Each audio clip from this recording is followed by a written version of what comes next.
എല്ലാവർക്കും നമസ്കാരം. എല്ലാവർക്കും എൻ്റെ വിഷുദിന ആശംസകൾ അറിയിക്കുന്നു. ഇന്ന് ഈ ഒരു സുദിനത്തിൽ, ആഘോഷത്തിൻ്റെ ഈ സുദിനത്തിൽ ഞാൻ നിങ്ങളോട് ഈ വീഡിയോയിലൂടെ ഷെയർ ചെയ്യാൻ ആഗ്രഹിക്കുന്നത് ആഘോഷവും ആരോഗ്യവും എന്ന വിഷയത്തെക്കുറിച്ചാണ്. നമുക്കറിയാം, ഏതൊരു ആഘോഷവും അത് വിഷു ആയാലും ഓണമായാലും ക്രിസ്മസ് ആയാലും പെരുന്നാളായാലും മറ്റ് ഏത് ആഘോഷങ്ങളായാലും ഈ ആഘോഷവേളകളിൽ നമുക്ക് പൊതുവെ സ്ട്രെസ്സ്, ടെൻഷനുകളോ പിരിമുറുക്കങ്ങളൊക്കെ വളരെ കുറവായിരിക്കും. എന്താണ് ഇതിന് കാരണം മറ്റൊന്നുമല്ല, പൊതുവെ നമ്മൾ ടെൻഷൻ അടിക്കുന്നതും സ്ട്രെസ് അനുഭവിക്കുന്നതും മാനസിക പിരിമുറുക്കങ്ങൾ അനുഭവിക്കാനെല്ലാം കാരണം നമ്മൾ ഒന്നിക്കൽ ഭാവിയെക്കുറിച്ചുള്ള കാര്യങ്ങളിലുള്ള ആങ്സൈറ്റികൾ, ആകുലതകൾ, അല്ലെങ്കിൽ കഴിഞ്ഞു പോയ കാര്യത്തെക്കുറിച്ചുള്ള പ്രയാസങ്ങൾ. അപ്പോൾ നമ്മൾ ഈ പ്രസൻറ്റിൽ ജീവിക്കുമ്പോഴും നമ്മൾ ഇത്തരം പിരിമുറുക്കങ്ങൾ കൊണ്ടുവരുന്നത് ഒന്നുകിൽ ഭാവിയിൽ നിന്നും അല്ലെ കഴിഞ്ഞ കാലങ്ങളിൽ നിന്നും ഭൂതകാലത്ത് നിന്നൊക്കെയാണെന്നുള്ളത് മനസ്സിലാക്കുക. നമ്മൾ ഈ നിമിഷത്തിൽ, ഈ പ്രസൻറ്റിൽ പലപ്പോഴും ജീവിക്കുന്നില്ല. എന്നാൽ ആഘോഷവേളകളിൽ അങ്ങനെയല്ല. ആഘോഷവേളയിൽ നമുക്ക് പാസ്റ്റ് പ്രസൻ്റ് ഒന്നുമില്ല. നമ്മൾ പരമാവധി ആ നിമിഷത്തിൽ വളരെ സന്തോഷകരമായിട്ട് കൊണ്ട് നടക്കുന്നു.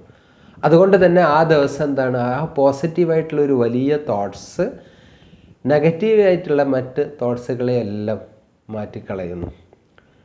നമുക്കറിയാം, ആഘോഷ ദിവസം തന്നെ നമ്മുടെ കുട്ടികൾ വീട്ടുമുറ്റത്തിൻ്റെ മരത്തിൽ കയറി കളിക്കുകയാണെങ്കിൽ പതിവിൽ സാധാരണഗതിക്ക് നമ്മൾ നല്ല ഒരു അടിയെല്ലാം വെച്ച് കൊടുക്കുന്ന മാതാപിതാക്കളാണെങ്കിൽ പോലും ആ വിഷു പോലുള്ള ദിവസങ്ങളിൽ കുട്ടികളെ അടിക്കാറില്ല, അല്ലേ?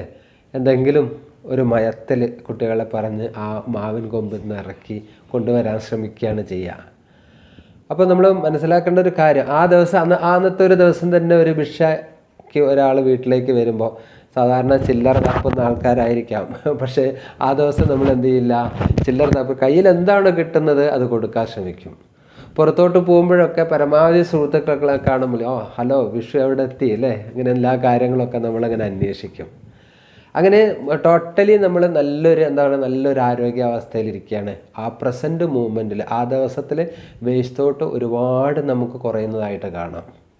അങ്ങനെയാണെങ്കിൽ എന്തുകൊണ്ട് നമുക്ക് ദിവസവും വിഷു ആയിക്കൂടാ, ദിവസവും ഓണമായിക്കൂടാ? ഞാൻ പറഞ്ഞതിൻ്റെ പിന്നിൽ നിങ്ങൾ ദിവസവും പടക്കങ്ങൾ പൊട്ടിച്ച് ആഘോഷിക്കണമെന്നോ, ദിവസങ്ങൾ പൂവിട്ടിട്ട് ആഘോഷിക്കണമെന്നൊന്നുമല്ല. അതിലുപരി ആ ദിവസത്തെ പോലെ നിങ്ങൾ പ്രസൻറ്റ് മൂമെൻറ്റിൽ ഇരിക്കാൻ എന്തുകൊണ്ട് പ്രാക്ടീസ് ചെയ്തുകൂടാ എന്നുള്ളതാണ്. ഉത്സവങ്ങൾ വരെ ഇതിനാണെന്ന് വേണമെങ്കിൽ പറയാം. നമ്മൾ ആ പ്രസൻറ്റ് മൂമെൻറ്റിൽ മാക്സിമം നമ്മളിരിക്കുന്നു. പ്രസൻറ്റ് മൂമെൻറ്റിൽ നമ്മൾ സെലിബ്രേഷൻ എൻജോയ് ചെയ്യുന്ന സമയത്ത് നമ്മളിൽ ഉള്ളിലുള്ള നെഗറ്റീവായിട്ടുണ്ടായിട്ടിരിക്കുന്ന പല ജൈവ രാസവസ്തുക്കളും ആഘോഷ സമയത്ത് അത് ശരീരത്തിൽ ഇല്ലാതാവുന്നുണ്ട്.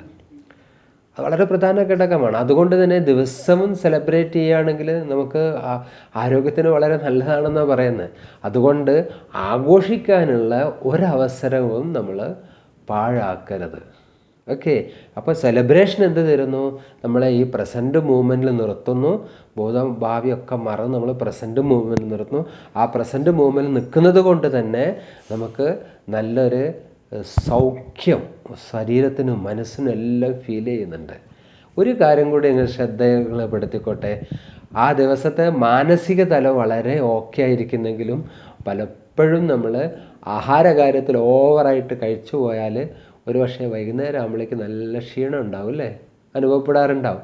അപ്പോൾ അതുകൊണ്ട് ആ ദിവസത്തിൽ എനിക്കുള്ളൊരു റിക്വസ്റ്റ്, നമ്മൾ ഒരുപാട് വ്യത്യസ്തമായ വിഭവങ്ങളുടെ ഒഴിവാക്കിക്കൊണ്ട് വയറിന് കംഫർട്ടബിൾ ആയിട്ടുള്ള ഒരു ആഹാരം കൂടിയും കഴിക്കുകയാണെങ്കിൽ നിങ്ങൾക്ക് ആ ഹോൾ ഡേ, ആ ദിവസം മുഴുവൻ നിങ്ങൾക്ക് എന്തായി വളരെ ഉന്മേഷവാനായിട്ട് ഊർജ്ജസ്വലമായിട്ട് എല്ലാ കാര്യങ്ങളും ചെയ്യാൻ പറ്റുന്നുള്ള കാര്യത്തിൽ യാതൊരുവിധ സംശയവുമില്ല.